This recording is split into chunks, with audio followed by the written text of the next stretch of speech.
ಮಧ್ಯಪ್ರಾಚ್ಯ ಭೀಕರ ಯುದ್ಧ ನಡೀತಾ ಇದ್ದು ಆ ಯುದ್ಧದ ಎಫೆಕ್ಟ್ ಇದೀಗ ಭಾರತಕ್ಕೂ ಕೂಡ ತಟ್ಟಿದೆ. ದೇಶಾದ್ಯಂತ ಎಲ್ಪಿಜಿ ಸಿಲಿಂಡರ್ನ ಅಭಾವ ಎದುರಾಗಿದೆ. ದೇಶದ ಪ್ರಮುಖ ನಗರಗಳಲ್ಲೇ ಈಗ ಸಮಸ್ಯೆ ಜಾಸ್ತಿ ಆಗಿರೋದು. ಬೆಂಗಳೂರು, ಮುಂಬೈ, ಚೆನ್ನೈ, ದೆಹಲಿಯಲ್ಲಿ ಗ್ಯಾಸ್ ಸಿಲಿಂಡರ್ನ ಕೊರತೆ ಶುರುವಾಗಿದೆ. ಮಧ್ಯಪ್ರಾಚ್ಯ ಯುದ್ಧದ ಎಫೆಕ್ಟ್ ಇದೆ. ಎಲ್ಪಿಜಿ ಸಿಲಿಂಡರ್ಗಳು ಸಿಗ್ತಾ ಇಲ್ಲ, ಪೂರೈಕೆಯಲ್ಲಿ ವ್ಯತ್ಯಯ ಆಗಿದೆ, ಹೋಟೆಲ್ಗಳು ಬಂದ್. ಭಾರತಕ್ಕೆ ಗಲ್ಫ್ ಯುದ್ಧದ ಎಫೆಕ್ಟ್ ತಟ್ಟಿದೆ. ಗ್ಯಾಸ್ ಸಿಲಿಂಡರ್ ಸಂಕಷ್ಟ ಈಗ ಶುರುವಾಗಿದೆ. ವಾಣಿಜ್ಯ ಸಿಲಿಂಡರ್ ಪೂರೈಕೆಯಲ್ಲಿ ವ್ಯತ್ಯಯ ಆಗಿದ್ದು ಹೋಟೆಲ್ ಮಾಲೀಕರು ಕಂಗಾಲಾಗಿದ್ದಾರೆ. ಪ್ರತಿನಿತ್ಯ ಎಷ್ಟು ಸಿಲಿಂಡರ್ಗಳು ಪೂರೈಕೆ ಆಗಬೇಕಾಗಿತ್ತು ಅಷ್ಟು ಸಿಲಿಂಡರ್ಗಳು ಪೂರೈಕೆ ಆಗ್ತಾ ಇದೆ.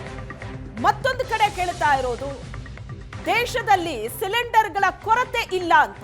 ಹಾಗಾದ್ರೆ ಸಮಸ್ಯೆ ಏನಾಗ್ತಾ ಇದೆ? 22,000 ಸಿಲಿಂಡರ್ ಬೇಡಿಕೆ ಇರೋದು ಬೆಂಗಳೂರಿಗೆ, ಆದ್ರೆ ಸರಬರಾಜಾಗಿರೋದೆಷ್ಟು? 11,000 ಸಿಲಿಂಡರ್. ಅರ್ಧಕ್ಕರ್ಧ ಪೂರೈಕೆ ಇಲ್ಲವೇ ಇಲ್ಲ. ಹೋಟೆಲ್ ಮಾಲೀಕರು ಹೇಳ್ತಾ ಇದ್ದಾರೆ, ಏನ್ ಮಾಡ್ಬೇಕೀಗ ನಾವು? ಕಂಪ್ಲೀಟ್ ಹೋಟೆಲ್ಗಳು ಸಿಲಿಂಡರ್ ಮೇಲೆ ಡಿಪೆಂಡ್ ಇದೆ. ನಮಗೆ ಗ್ಯಾಸ್ ಸಿಲಿಂಡರೇ ಸಿಕ್ಕಿಲ್ಲ ಅಂತ ಅಂದ್ರೆ ನಾವು ಹೋಟೆಲ್ ನಡೆಸೋದಾದ್ರೂ ಹೇಗೆ?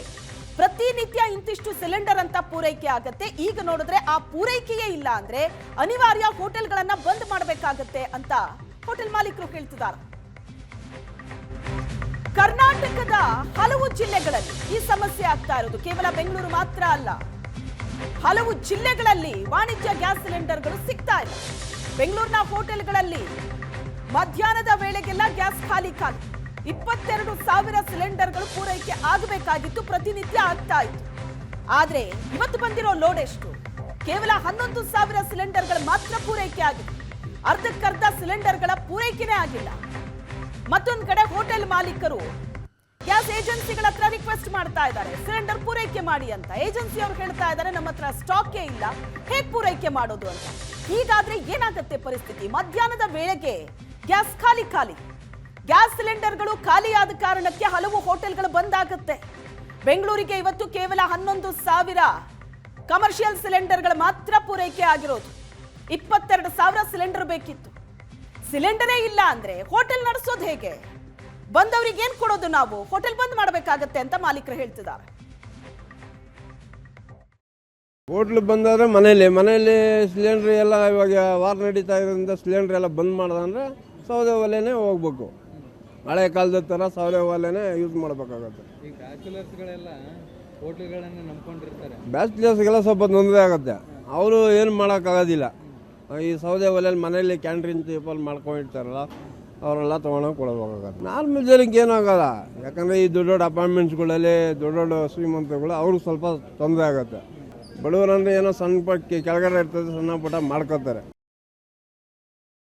ಹೋಟ್ಲು ಬಂದಾದ್ರೆ ಮನೆ ಕಮರ್ಷಿಯಲ್ 2 ಲೋಡ್ ಬರ್ತಾ ಇತ್ತು ಮೊದಲು. ಇವಾಗ ಒಂದೇ ಲೋಡ್, 1 ಲೋಡು ಬರ್ತಾ ಇಲ್ಲ. ಸಮಸ್ಯೆ ಆಗ್ತಿದೆ, ಹೋಟ್ಲಿಗೆಲ್ಲ ಕೊಡೋಕ್ಕಾಗ್ತಿಲ್ವಲ್ಲ. ಏನು ಹೇಳ್ತಾರೆ ಹೋಟೆಲ್ ಅವರು? ನೀವು ಮಾತಾಡಿದ್ರೆ ಅವ್ರ ಜೊತೆಗೆ ನಮಗೆ ಬರ್ತಾ ಇಲ್ಲ ಅನ್ನುವಂಥದ್ದನ್ನ ಹೇಳಿದ್ರೆ ಹೇಗೆ?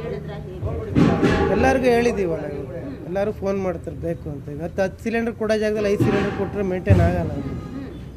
ಎಷ್ಟು ಕೊಡ್ತಾ ಇದ್ರು ಒಂದೊಂದು ಹೋಟೆಲ್ಗೆ ನೀವು? ಒಂದೊಂದು ಹೋಟ್ಲಿಗೆ 5 ಸಿಲಿಂಡ್ರು 10 ಸಿಲಿಂಡ್ರು ಕೊಡ್ತಾ ಇದ್ವಿ. ಈಗ ಹೋಟ್ಲಿಗೆ ಕೊಡೋಕ್ಕೆ ಸಿಲಿಂಡ್ರ್ ಇಲ್ವಲ್ಲ. ಇದ್ರೆ ಕೊಡಿ ಅಂತ ರಿಕ್ವೆಸ್ಟ್ ಮಾಡ್ತಾರೆ. ಇಲ್ಲಿ ಇಲ್ವಲ್ಲ, ಎಲ್ಲಿ ಕೊಡೋಕ್ಕಾಗುತ್ತೆ?